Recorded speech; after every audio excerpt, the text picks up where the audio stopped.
إذاعة القرآن الكريم من القاهرة. شهر رمضان الذي أنزل فيه القرآن. يا صباح الفل والورد والياسمين على احلى متابعين في الدنيا. ازيكم يا حبايبي؟ عاملين ايه؟ صباح الرضا والجمال والمانجا، صباح العسل، صباح القشطه، صباح السكر، صباح السعاده والسكر الزياده على احلى واجمل متابعين في الدنيا. قبل ما نبدا الكلام يا حبايبي، تعالوا صلوا على النبي، صلوا على النبي يا حبايبي عليه الصلاه والسلام. انت بتعملي ايه حلو النهارده يا ام تغريد؟ النهارده هنفطر سمك بوري وسمك مشوط. انا عندي، قلت لكم قبل كده، عندي ابن ايمن ما بياكلش لا بوري ولا بلاميطه ولا سفاريته ولا اي سمك.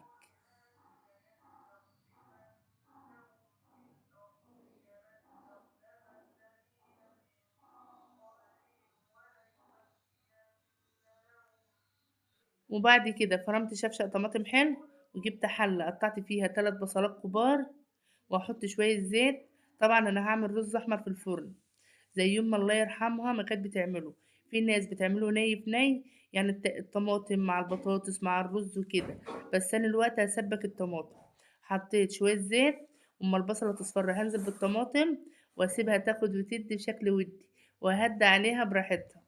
وهقوم جايبة حبيتين بطاطس معايا مقشراهم، وهعملهم حلقات زي الشيبسي، بس حلقات رقيقة عشان تستوي مع الرز. وانا طبعا انا عندي ايمن ابني ما بياكلش اي سمك، جبت له نص كيلو سمك اللي هو المشاط، والسمك مولع خالص. انا مش عارفه والله اسعار السمك دي طالعه لي كده.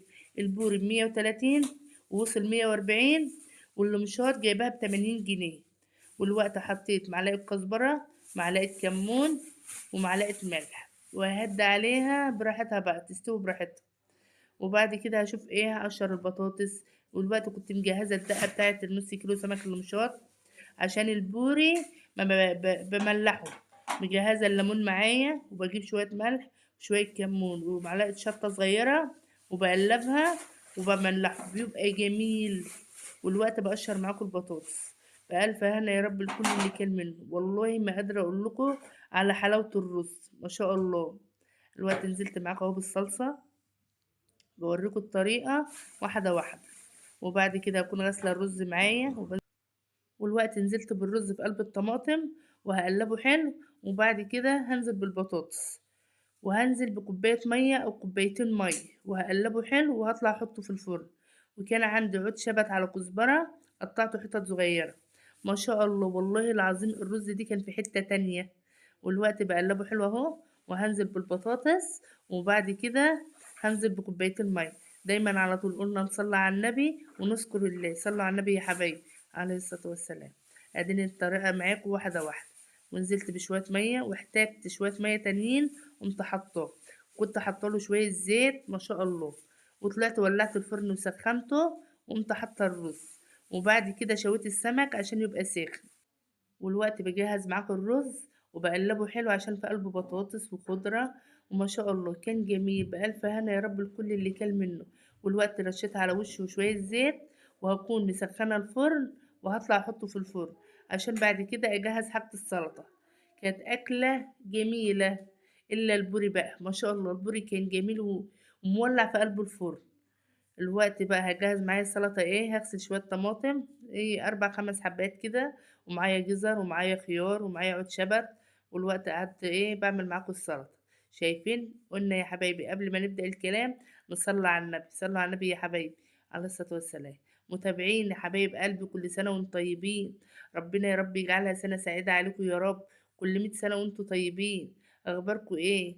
ربنا يخلي عيالكم يا رب وتفرحوا بيهم، وما تشوفوا فيهم ابدا حاجة وحشة. الوقت بعمل السلطة. طبعا انا بجهز الفطار متأخر عشان احنا في صيام، ويبقى الاكل ساخن. يعني بعد العصر كده بقوم ايه داخلة طبخة. بس السمك والرز عاملاه يجي الساعة 5 عشان الاكل يبقى ساخن. احنا بنحب الاكل ساخن. وما شاء الله عملت قطعت الطماطم، والوقت بقطع الخضرة، ومعايا جزر وخيار. والسلطة كانت ما شاء الله بألف هنا يا رب الكل الكل منها. وبعد كده هكون مجهزة السمك وغسلاه، وهطلع أشويه واحدة واحدة. الطريقة بتيجي لوحدها. تغريد قاعدة جنبي تقول لي هات يا ماما أما أعمل السلطة، طب هات أما أعمل حاجة بدالك. قلت لها لا انا بحب اعمل السلطه، وانا بحب اشوي السمك بايدي. لا ما تعمليش حاجه، صوريني بس كده وخلاص، انت عليك التصوير وتشوف انا بعمل ايه، عشان تشوف انا بشوي السمك ازاي، عشان لما تتجوزي تبقي تشويه ولا هتشويه بره. قالت لي بظروفها بقى. والوقت باقطّع معاكم الخيار، وبعد كده هابشر الجزراية. قالت لي ابشري الجزراية ما تقطّعيهاش، قُلت لها ماشي، اللي أنتم عايزينه أنا هاعمله، أبشر الجزر ماشي، أقطّعه ماشي. قُلت لها خلاص والله اللي أنتم عايزينه هاعمله لكم. وبعدين يا حبايب قلبي اليوم ده كان يوم جميل والصيام حلو، ولا حاسين بعطش ولا بأي حاجة. أنا كنت بشرت الجزرة بس في حتّة صغيّرة قُلت أمّا أقطّعها بالسكينة خسارة بدل ما أرميها، والوقت باقلّبها حلو. وبعد كده كنت طلعت الفرن من الرز من قلب الفرن، وهشوي السمك عشان ما كانش في وقت خالص. ما شاء الله شايفين البوري بقى وحلاوته ولا اللي مشط. قعدت اقول لايمن ابني طب جرب اكل البوري، يا ابني ده البوري دي احسن الناس اللي بياكلوه، طب دوق بس الحته دي. قال لي مش هاكل، انا قايل لك هاتلي سمك مشوط عشان مش هاكل من البوري. قلت له خلاص وفرت براحتك احنا هناكله. قلت له براحتك. وما شاء الله هديت عليه بقى لازم يستوي حلو عشان اطلعه. وكنت مجهزه معايا يجي 5 6 ليمونات، وطبق فيه شويه كمون وشويه كزبره وشويه ملح ومعلقه شطه صغيره، يعني ريحه بسيطه شطه كده. وباشوفه بقى لازم تكون الولعة حلوة عشان السمك يستوي معاكِ. وجبت معايا طبق كبير، أنا باقول لكم الخطوات واحدة واحدة أهو. جبت طبق كبير وقمت راشة على وش السمك، ودلوقتي هاعصر الليمون. وما شاء الله بألف هنا كانت القشرة بتاعته بتطلع وسايحة كده. شايفين بقى الوقت بارُش معاكم الليمون أهو، باعصر الليمون بارُش إيه متغريدة اسمها باعصر الليمون. معلش بقى إحنا في الصيام ومتلخبطين. ودلوقتي باعمل السمك المشاط، ما شاء الله كان جميل. إن قُلت لكم والله أنا نازلة من فوق يعتبر ما فيش إلا دقيقتين والأذان يأذن هتقولوا مش هتصدقوني. ما شاء الله دي شكل الرز معانا، وكنت عملت عصير فراولة والسمك وخضار ومخلل، وبألف هنا يا رب لكل اللي كل منه. ما شاء الله كانت حتة أكلة كلنا منها لما شبعنا. قلنا دايما على طول نصلي على النبي ونذكر الله. صلوا على النبي يا حبايبي عليه الصلاة والسلام. ودلوقتي بقى أرص الأكل على الصينية وبقطع معاكم الرز. الرز كان طالع خرط زي الرز المعمر والله العظيم، كان سايح كده وجميل. شايفين أكني بقطع رز معمر معاكم بالظبط. بألف هنا يا رب لكل اللي كل منه. والوقت جهزت السلطة وشكل الرز والمخلل. بألف هنا يا رب. تعالوا يا حبايبي لو انتوا قريبين مني تعالوا افطروا معايا. دايما على طول قلنا نصلي على النبي ونذكر الله عليه الصلاة والسلام. وبعد ما فطرنا طلعنا بره عشان نجيب علف. المحل بتاع العلف ده اسمه محل النور، والله أسعاره حلوة وأسعار جملة، وكل حاجة موجودة عنده. وحتى عنده فراخ بيبيعها صغيرة وعنده بط وكل حاجة موجودة عنده. بس اللي يروح يقول له احنا تبع أيمن، اللي يقول له تبع أيمن بيعمل معاه الواجب وبيديله أسعار حلوة. وكل حاجة موجودة عنده ما شاء الله. دي شكل المحل، وكل الشكاير بتاعة العلف موجودة. موجود علف للفراخ علف للبط وكل حاجة موجودة. هو فاتح بجوار الدكتور عبد القادر الغرباوي. والله يا حبايبي بس قولوا له بس احنا تبع ايمن، وعنده عسل نحل وعنده كل حاجه. ودي شكل العلف بقى. انا ما بعرفش في العلف، ايمن اللي عارف. ايمن مربي فراخ صغيره كده وهو بيروح يجيب العلف وهو اللي عارف. ما شاء الله ربنا يرزقه يا رب ويوسع رزقه. ودي شكل المحل معاكم، فاتح بجوار الدكتور عبد القادر الغرباوي.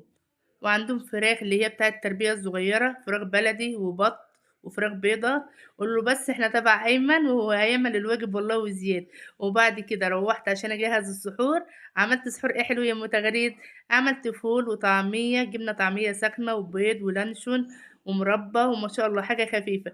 يا حبايبي لو أول مرة بتشوفوني دي قناتي يومياتي أنا وماما. أشوفكم في فيديو جديد. مع ألف سلامة يا حبايبي، مع السلامة.